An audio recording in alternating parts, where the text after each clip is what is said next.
Hello students, so class 12, now we'll start with the next chapter, March King. It is written by Catherine Little Bakeless and it is the story जो कि based है इस theme पे कि अपने person को, हर person को अपना जो role responsibilities है या आप कह लीजिए कि जो अपना प्रोफेशन है उसमें इंटरेस्ट से काम करना चाहिए तो ही वो पर्सन जो है ही कैन गेट सक्सेस। ठीक है, so this is the story of a person जिसका सोसा एक पर्सन है, उसके बेटे की ये स्टोरी है जो उसमें बताई गई है। जॉन फिलिप, हम इसकी समरी करते हैं। John Philip Sousa stood on the corner with his mother, वो अपनी मदर के साथ एक कॉर्नर में खड़ा होता है। He was watching military parade pass by, वो देखता है कि उसके पास से एक मिलिट्री परेड जो है वो गुजर रही है। The United States Marine Band was quickly coming closer to where they stood. Philip jumped up and down and cried excitedly, telling his mama to look that there was his papa. अपनी माँ को बताता है इशारा करके। Philip जो है वो बेटे का नाम है, सोसा उनका फैमिली नेम है। सो वो बताता है अपनी माँ की ओर कि देखो पापा आ रहे हैं बैंड में मार्च करते हुए, परेड करते हुए। So Mr. Sosa, Philip's father, was marching along in the brass section. वो पीतल वाले जैसे डिफरेंट सेक्शन होते हैं परेड के, वो पीतल वाले सेक्शन में, ब्रास सेक्शन में आ रहे हैं। He winked at his son. Philip also gave a broad laugh. जो है उन्होंने अपने बेटे की ओर देखा और उसको आंख से इशारा किया और फिलिप भी उसे देख के खुश होता है, स्माइल करता है। फिलिप लव्ड बैंड्स, फिलिप्स को बैंड जो है वो बहुत पसंद है। American capital Washington DC was a fine place during the early 60s। 1860 में जो अमेरिका की कैपिटल वाशिंगटन डीसी है वो रहने के लिए बहुत अच्छी जगह मानी जाती थी। Washington was full of band and Philip loved them. Washington में बहुत सारे बैंड थे और फिलिप सबसे बहुत प्यार करता था, सारे बैंड उसको अच्छे लगते थे।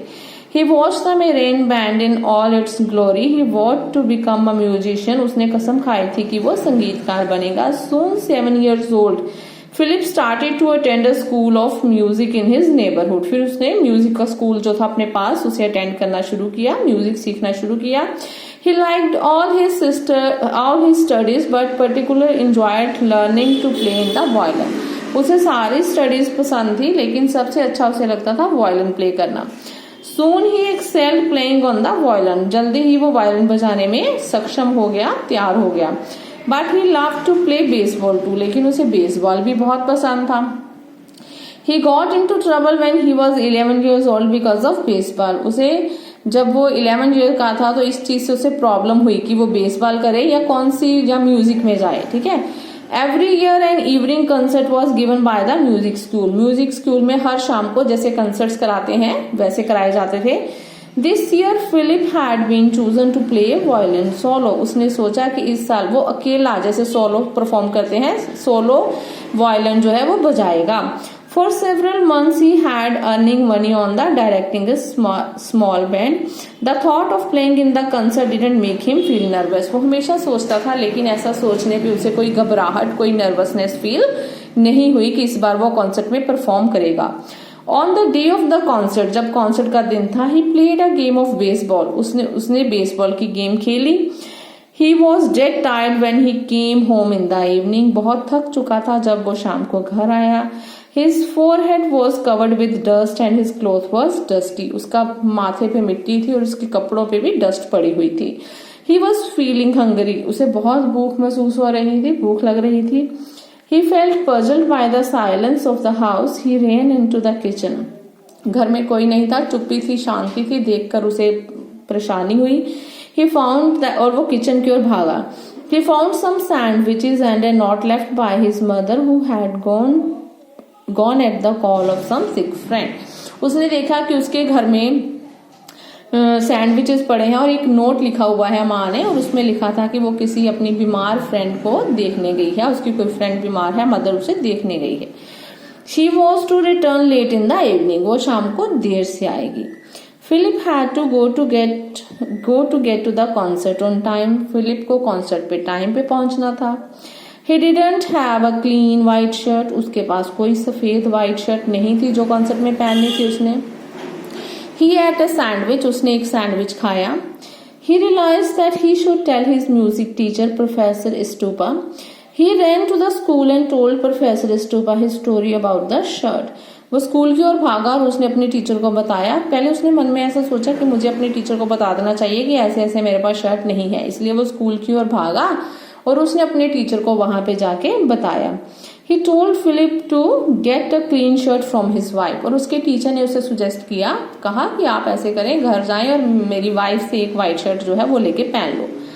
Mrs Astupa gave a shirt to Philip, उसकी वाइफ ने, मिसेज अस्टूपा ने, उसकी म्यूजिक टीचर की वाइफ जो थी मिसेज अस्टूपा, उसने उसको शर्ट दे दी फिलिप को।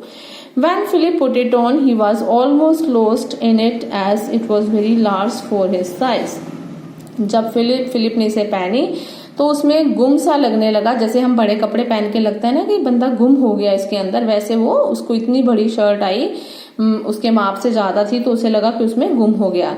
Mrs Astupa pinned enough pins in the shirt to make it fit for Philip, Mrs Astupa ने उसको सारी पिन अप कर दिया, पिन लगा दी ताकि उसे फिट हो जाए। Philip hurried back to the school, the concert began, it was time for Philip also. ठीक है, कॉन्सर्ट शुरू हुआ स्कूल में आने पे और फिलिप का टाइम आ गया परफॉर्म करने का। ही स्टूड अप, खड़ा हुआ, and place the violin under his chin, violin को अपनी चिन के अंदर नीचे को रखा, एंड रेज्ड हिज बो, बो होती है जो शर्ट के ऊपर लगी होती है, उसको उसने सही किया। He was shocked to note that a pin is pulling loose in the back of his shirt. उसने देखा कि शर्ट की एक पिन पीछे से लूज हो गई है। He didn't care for the falling of one of the pin. एक पिन के गिरने से उसे कुछ भी मतलब फील नहीं हुआ, उसे लगा कि ठीक है कोई बात नहीं, I will manage. He started to play at first his right arm moved. Soon the pins that were holding his collar pulled out, ऐसे धीरे धीरे उसकी जो राइट आर्म वाली पिन थी वो भी ढीली हो गई और सारी पिन जो थी वो गिरने लगी और गिरने लगी, कॉलर से भी गिरने लगी। Then the sleeves grew loose and longer, फिर उसकी स्लीव जो थी वो ढीली पड़ गई, निकल गई, जैसे पिन किया था तो पिन बाहर निकल गई और जो शर्ट की बाजू थी वो निकल आई। Soon the shirt fell away from his neck, shirt collar से भी ढीली हो गई, नेक से भी गिरने लगी। The audience began to laugh, सब हंसने लगी audience.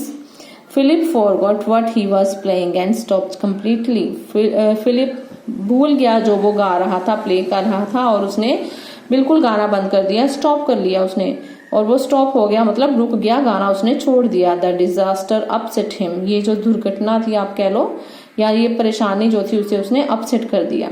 He rushed off the stage and sulked in a dark corner, वो अंधेरे में जाके छिप कर बैठ गया, sulk means छिप कर बैठ जाना, तो अंधेरे में जाके वो छिप कर बैठ गया। He wished that he were dead, उसने सोचा कि इससे तो अच्छा था, इतनी इंसल्ट होने से तो अच्छा था कि मैं मर ही जाऊं। सो यहाँ तक आज हम करते हैं, next summary will do tomorrow. Thank you so much.